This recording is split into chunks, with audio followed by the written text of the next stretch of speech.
So moved. Second.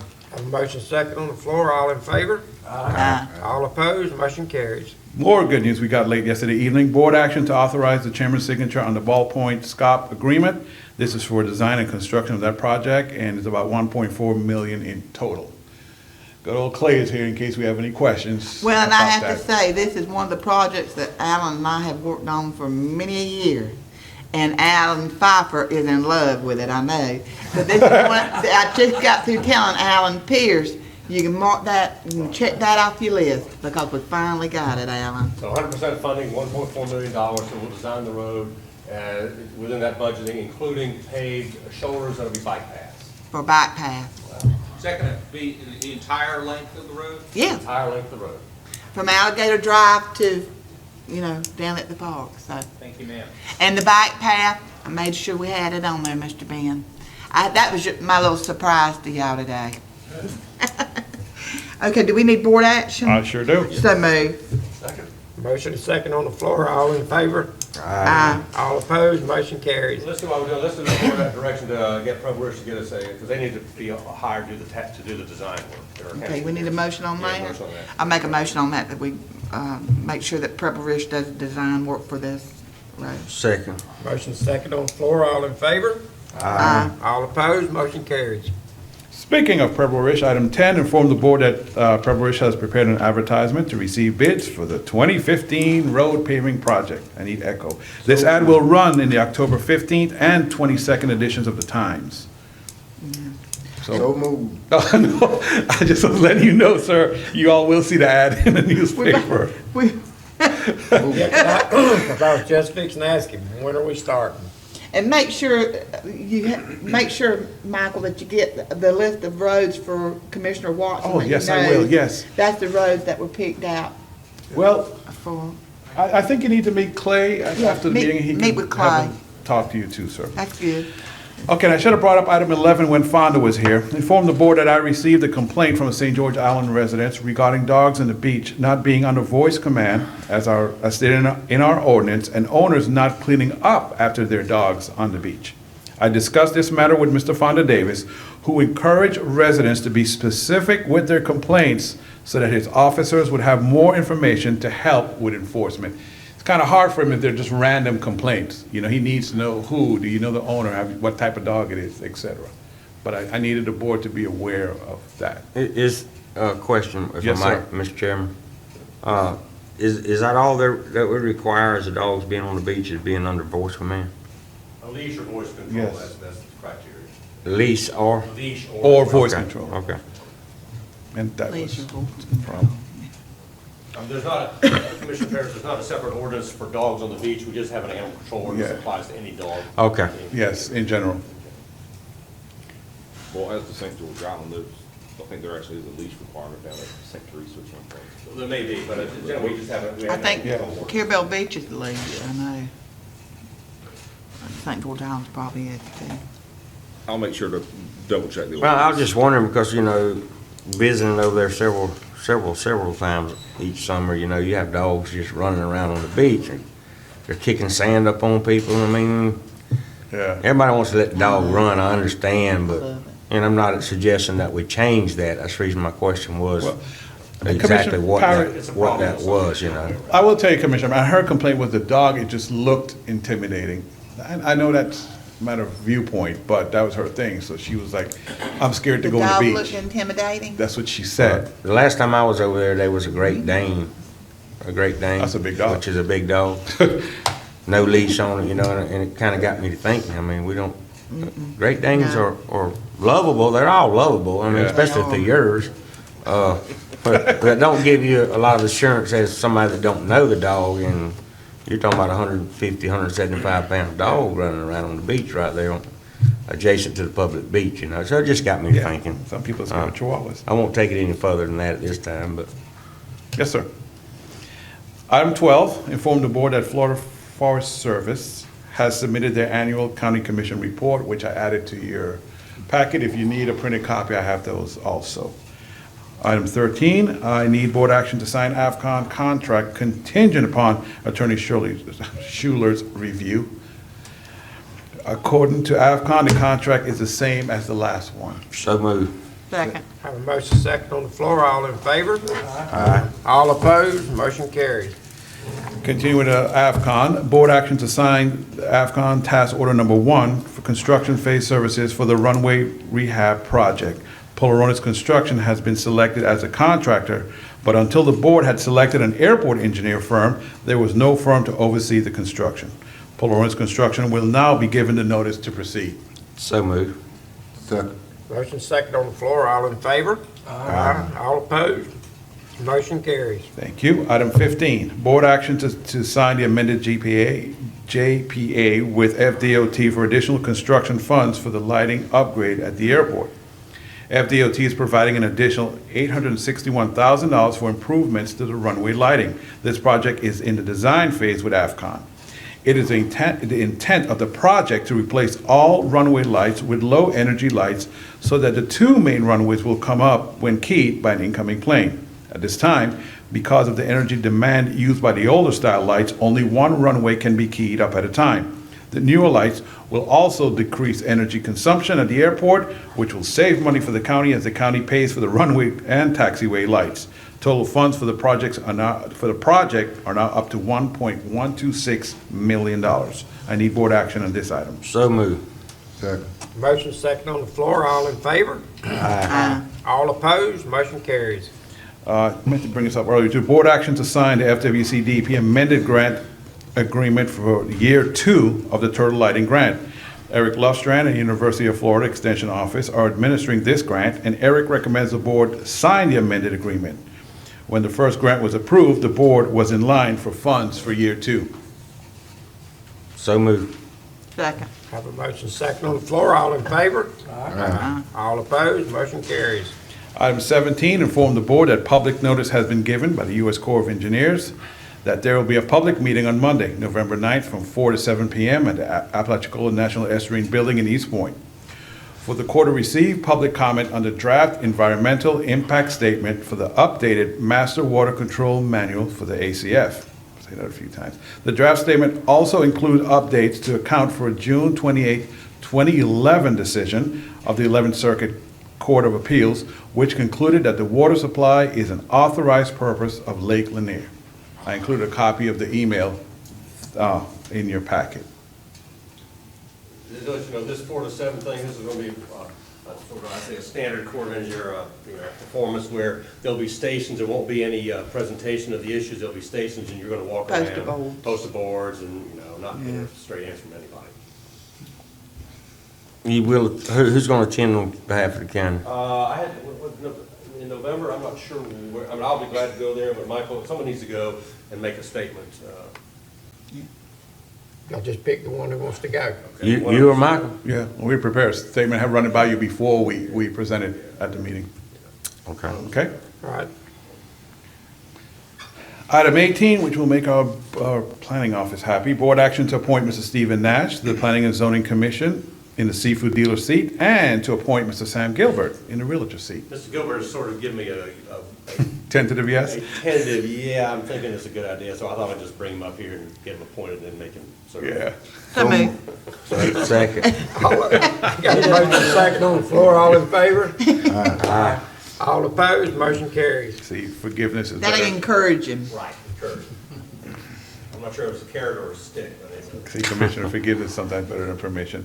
Item 19, the board's legislative delegation met on Monday, September 28th, and right here in the annex, to receive comments from constituents and elected officials. For the board file, I've included a document Commissioner Sanders presented about small county priorities for the 2016 legislation. Might have attached that to your packet. Item 20, inform the board that the Planning and Building Office received a complaint of unauthorized disruption of the sand dunes and vegetation behind a beachfront dwelling. Mr. Pierce and I investigated this matter and sent a letter to the property manager. A copy of that letter is attached to your packet. Mr. Pierce, the next 2 items he is going to bring up to the board. There's one more thing I want to have the board start to think about as we get closer towards the end of the year. I'm getting requests for use of the armory for next year. The board needs to consider some pricing strategies that we're gonna deal with? Because now we have an AC unit that's gonna run whenever anyone's using that. I have So- some comments to make on that issue. When do we think that they may complete that project? It's gonna be March, isn't it? No, January, we'll be done in January. In January. Be in January. Not necessarily in time for Martin Luther King celebration, Yeah. but hopefully by the end of January. What I'd like to do before we start setting, dollar amounts on how much it costs to rent the Armory and this and that, is when we get through and get the air conditioning complete in there, is to run that air conditioning for 24 hours and do an energy audit as to what it's gonna cost to operate that air conditioner for a 24-hour period, because if somebody rents it one night, they're not gonna come in at 4 o'clock and turn it on.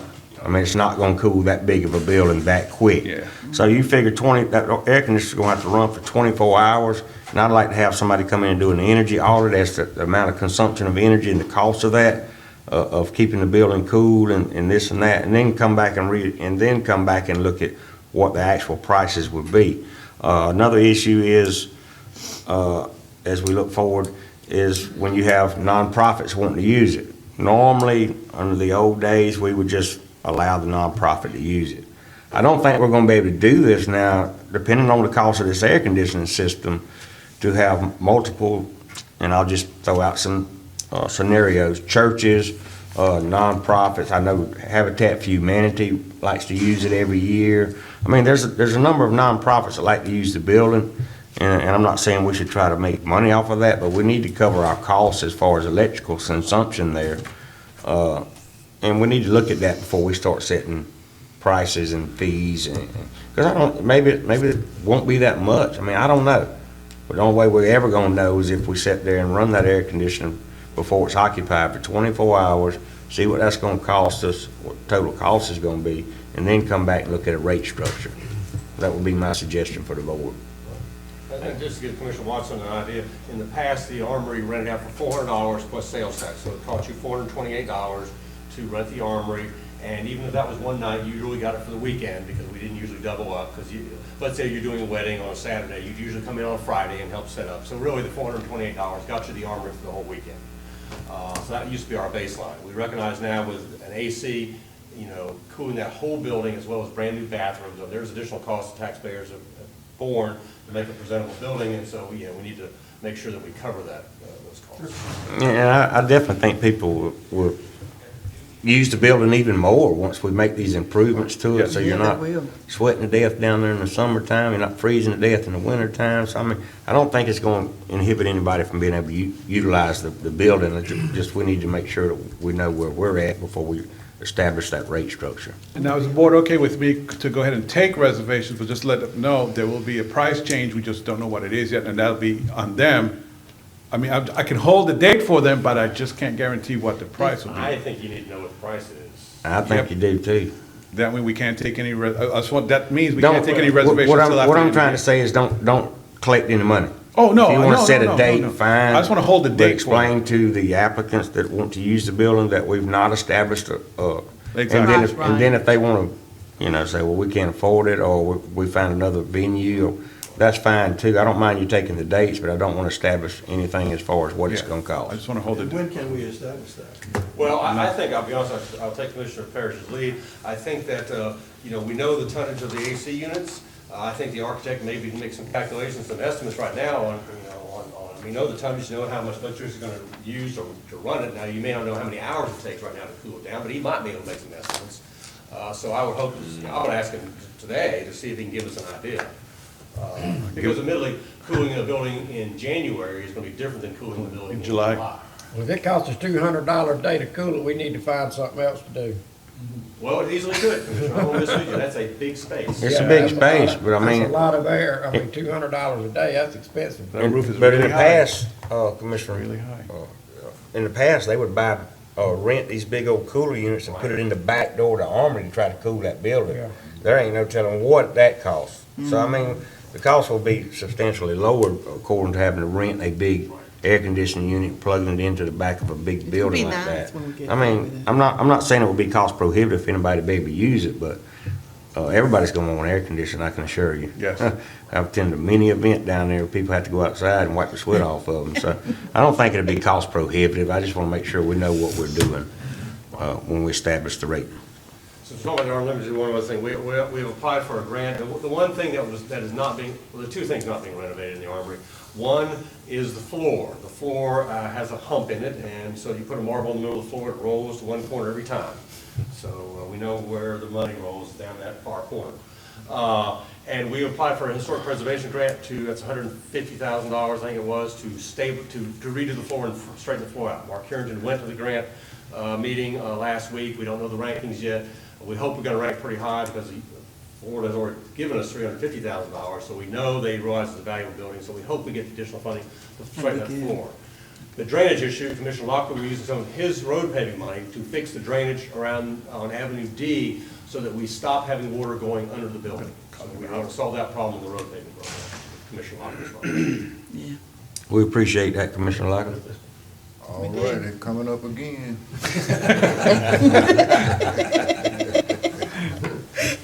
Some is this time.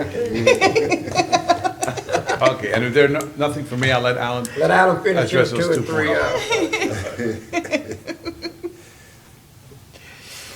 3. Okay, let me just go to the one we're just talking about now. I would like the board to consider adding the 1 extra cent on the 6-cent gas tax. Right now, Franklin County is the only county in the state of Florida that only collects 5 out of the 6 cents. If we collect 6, we are then eligible for another DOT funding source. That's 100% funding.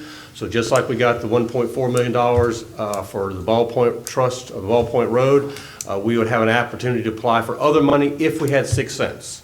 And we're the only county in the state of Florida that does not have that 6 cents. And we are therefore at a disadvantage when we're competing and trying to provide services to the people of Franklin County and the residents here. So I would like to see the board add that 6 cents. It requires a public hearing and a vote by the board and an advertised setting, ordinance adoption. But I just feel like when I see how hard it has been to have road paving the last few years, and you all commissioners have been here, this is the first road paving program that we've had in 5 years. Longer than that. Longer than that, Well, because- but 6 yeah, years. 2009, 2010 is the last one we Because had, in y'all. previous years, Commissioner Watson, we had the ability to add ad valorem money into road paving. We haven't done that. We don't expect to do it for any time in the future. So the only revenue source we have for road paving now is the 6 cents or the 5 cents that we get, and every other county gets 6 cents. So if you go to Gulf County or Bay County or any other place in the state of Florida, you are paying 6 cents, and sometimes more than that, because there are additional taxes that could be added. But everybody except Franklin County has 6 cents, and I think we need to get that I have 6. a couple of questions. Yes, sir. Why did Franklin County not do the It was a choice by the board at the time. There was some, at the time, I'm not sure, I think we were still the only county when we adopted the 5 cents. We were the only county that didn't have any cents, and for a variety of reasons, the board agreed to go to 5 cents at that time, not 6 cents. That's the mid-90s. Yeah. And a follow-up question, and how much will an extra cent generate? Not that much, admittedly, only about $50,000 a year in revenue, but it gives us access to that other DOT funding source. Gives us access to 100% paving Yes. Gives us fund support. called Gives us our support when they. scrap. Because the stipulation on scrap is you have 6-cent gas tax and/or 8 Or- meals, Yeah, 6 cents or 8 or mils. 8 meals. So we're not gonna do that. You know we're not gonna do the millage. So if we get the 6 cents, and there's a lot of money that comes down on that scrap. And Yeah. as you know, we have an increase just about every year. And that's a 100% program, where the 100%. program we're utilizing right now is only 75% of the paving cost. I make a motion, we take it to a public hearing. Second. We got to have a public hearing first. Yes, sir, yes, we have advertised, Mr. Schuler had to set the ad there. Yeah, that's what I'm here. All in favor? Aye. All opposed? Motion carries. And the last thing, we had a little bit of vandalism at Bay City Work Camp over the weekend of September 25th and 26th. Vandals broke into the generator area at the work camp, which was not inside the compound. It was a fence area outside the compound, and damaged the switching box and some other electrical components. The generator, which I initially thought was a 50 kW, but come to find out it's a 250 kW generator. It's big enough to, run the Queen Mary. Only has 1,400 hours of engine time on it, and that 250 kW generator was not damaged. With the damage to the electrical system, though, the generator can no longer be tested or utilized.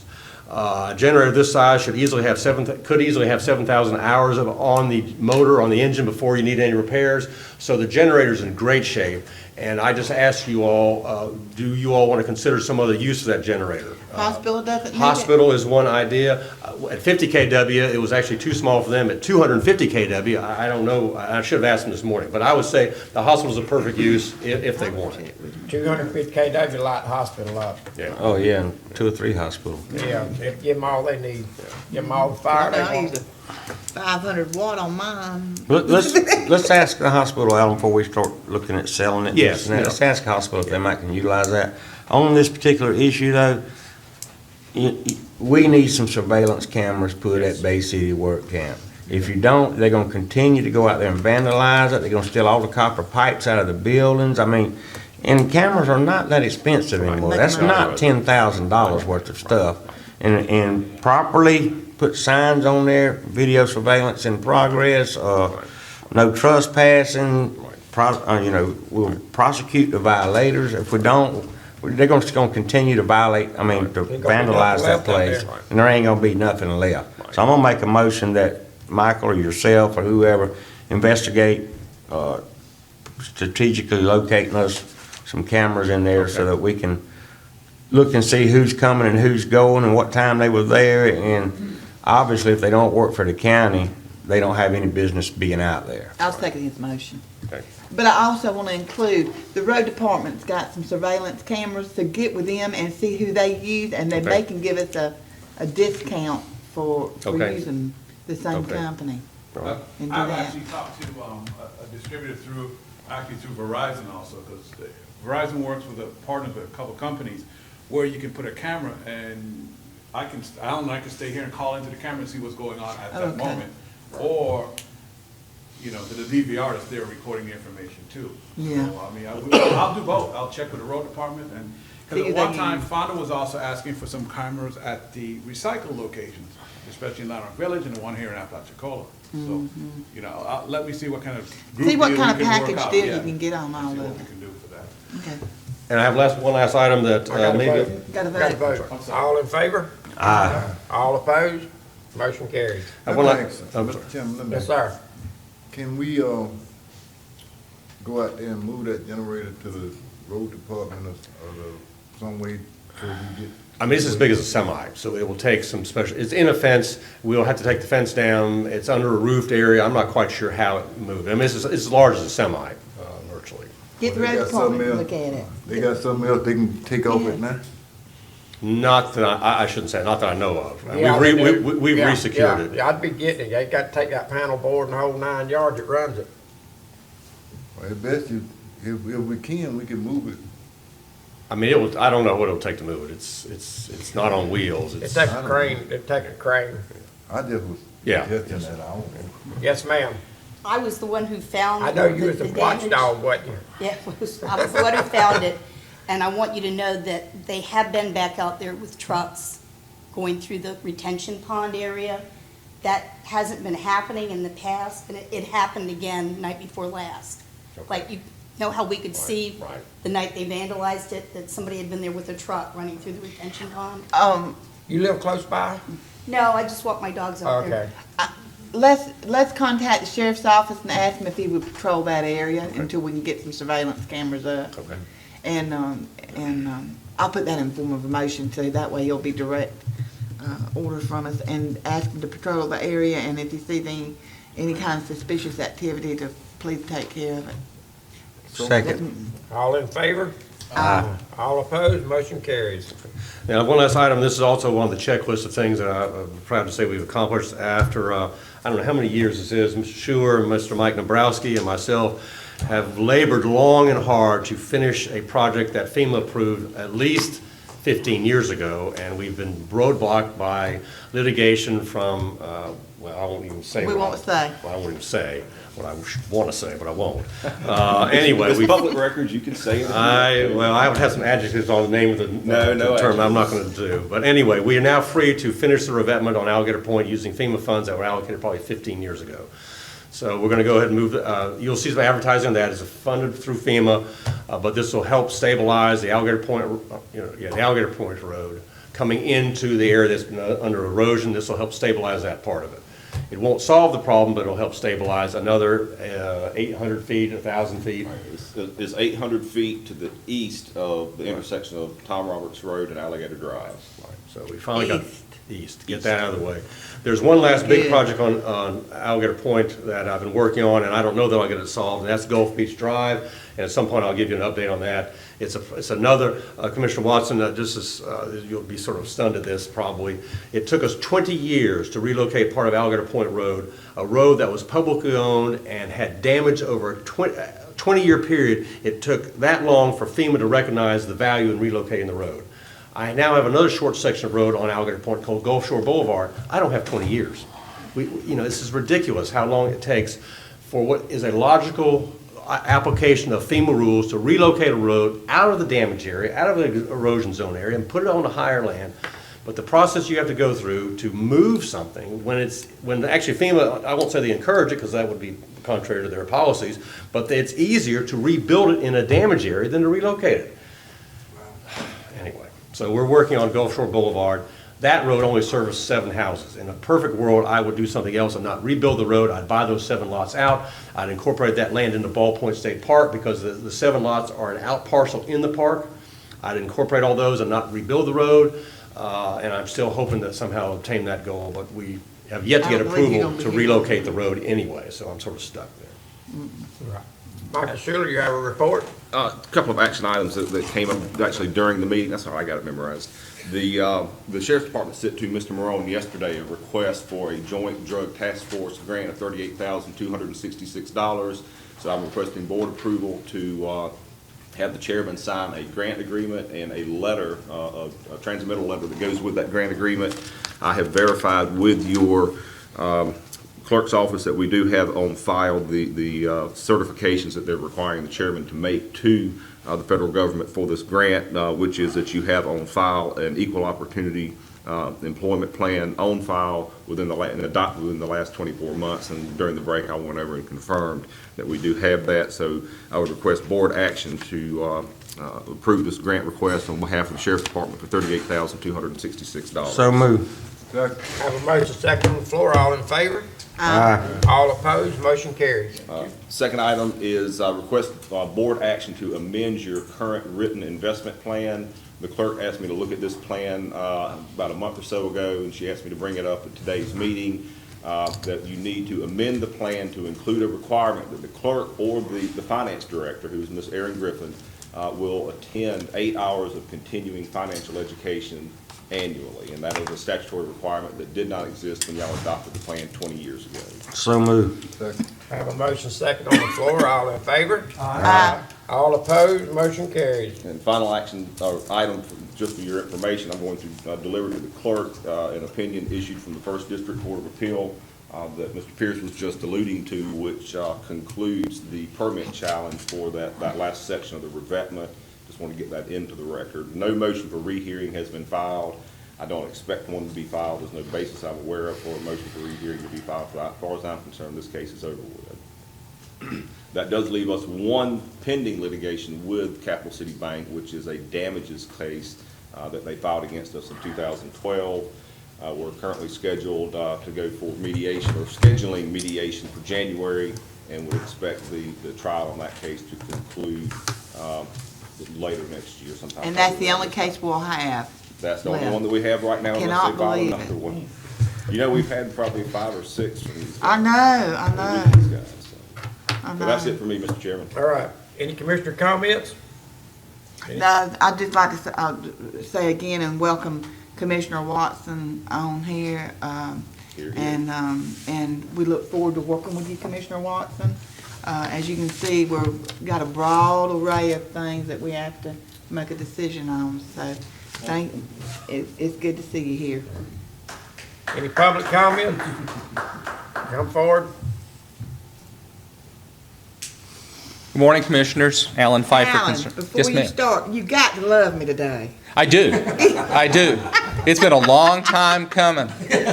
I just hope there's enough money to do the project, because a lot of the base is gone, so it's not just a simple repaving job. Let me just say, I did reserve back some money in the paving, in District 2's paving to where if we have any problems, we'll be able to?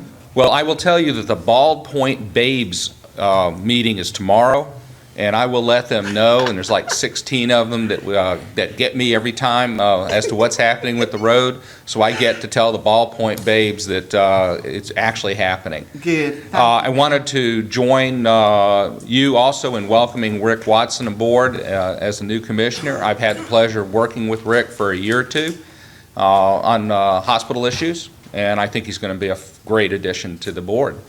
I did want to, I couldn't let it pass, you know me, I put my heart on my sleeve, and I tell you that I think that the hospital is not going to be successful long-term. I thought I heard that from the CEO when he said that we needed to cooperate or incorporate with other agencies going forward.